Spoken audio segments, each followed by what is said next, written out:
Good morning. In this new series, we are thinking about afterlife and death and all these topics. And yesterday we talked about how important it is to just sort of face the reality of death, to confront it in light of Jesus' resurrection, in light of our own mortality, and in light of the need to set our mind on things above where Christ is, seated at the right hand of God the Father. So we're going to take some of this information in the sermon series, some of it, which also has got small group components to it. But some of this, we're picking up questions about the afterlife in these morning devotions. So the first question, the question that always underlies all questions is the epistemological question, which is, where are you going to get the answers to the questions that are being asked? So let's note that we have a few options here. There has been, in the last 20 or 30 years, just a lot of interest in near-death experiences. People who have died medically and come back, been resuscitated. Apparently 8 million people have flatlined at some point on a hospital, surgical table or whatever. And many report their experiences about leaving their body or about a bright light, or you've got all these books and podcasts of people talking about dying and going to heaven and all these things. And so you've got that. Then you've got growing scientific interest in research and what's going on in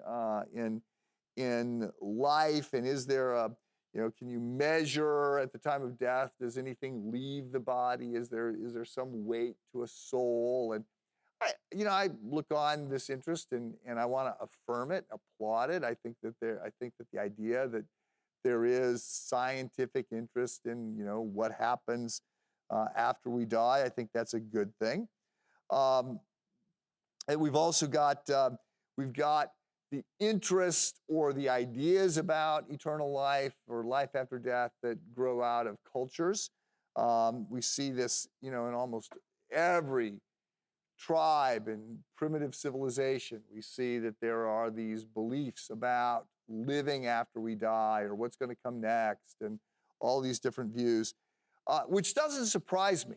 Ecclesiastes chapter 3, we are told, right, that God has written eternity in our hearts. And so it doesn't surprise me that people live with this idea that there is something more and that death is not the end. C.S. Lewis sort of famously writes about the fact that, if you feel like something is missing, perhaps it is because something is missing. If I find in myself desires which nothing in this world can satisfy, the only logical explanation is that I was made for another world. So we have ideas about eternal life that come out of near-death experiences. We have them that come out of scientific research. We have them that come out of personal reflection. We have them that come out of anthropological studies. Right? Let me just note that I think there's value and interest in all those things, but I don't think they're load-bearing.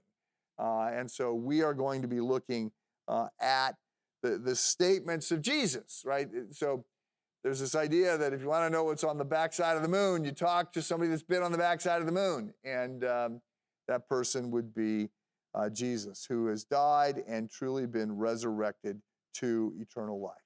So in his teaching, Jesus has a lot to say about death and about what comes afterwards.